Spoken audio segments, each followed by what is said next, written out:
মালয়েশিয়ায় নির্মাণ কাজ শুরুর আগে শ্রমিকদের মোনাজাত, নেটিজেনদের প্রশংসায় ভাসছেন বাংলাদেশিরা।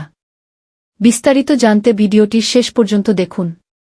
দোয়া পরে কাজ শুরু করা রাসূল শাহ এর সুন্নাত। দৈনন্দিন জীবনযাপনে দোয়া পাঠে যত্নবান হলে বরকত ও কল্যাণ লাভ হয় এবং দোয়ার মাধ্যমে আল্লাহর নৈকট্য লাভ করা যায়। সম্প্রতি মালয়েশিয়ায় কর্মরত প্রবাসী বাংলাদেশিরা নির্মাণ সাইটে কাজ শুরুর আগে 2 হাত তুলে দোয়া ও মোনাজাত করেন। সেই মোনাজাতের একটি ভিডিও সম্প্রতি সামাজিক যোগাযোগ মাধ্যমে ভাইরাল হওয়ায় বেশ আলোচিত হয়েছেন এসব বাংলাদেশিরা। গত 29 ডিসেম্বর রোববার মালয়েশিয়ার কেলান্তান রাজ্যের কোতা বাহরুর সুলতান ইসমাইল পেত্রা আন্তর্জাতিক বিমানবন্দর নির্মাণ প্রকল্পে কর্মরত বাংলাদেশি শ্রমিকরা দোয়া মোনাজাতে অংশ নেন। ভিডিওতে দেখা যায় তারা কাজ শুরুর আগে পবিত্র কোরআন তেলাওয়াত ও দোয়া মোনাজাত করছেন।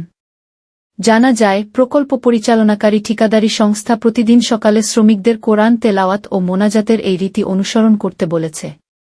আর ওই ভিডিও দেখে নেটিজেনরা প্রশংসাসূচক মন্তব্য করেছেন। তাদের অনেকেই বলেছেন, বাংলাদেশি শ্রমিকরা সাধারণত ধর্মীয় গান ও প্রার্থনার ব্যাপারে অনেক সচেতন। খায়রি আজিজি নামের এক মালয় মন্তব্য করেন, এ কারণেই আমি বাংলাদেশিদের শ্রদ্ধা করি। তারা বিদেশে কঠোর পরিশ্রম করেও সবসময় সৃষ্টিকর্তাকে স্মরণ করেন। তারা মসজিদে নামাজ পড়তে বেশি গুরুত্ব দেন, এমনকি জুমার দিনেও তারা অনেক দূর থেকে হেঁটে মসজিদে চলে আসেন। আবার অনেকে বলছেন, বিদেশি বাংলাদেশি শ্রমিকদের নামাজ পাঠ খুবই সুন্দর হয়। যিনি মোনাজাত পরিচালনা করছেন নিশ্চয় তিনি একজন কোরআনে হাফেজ।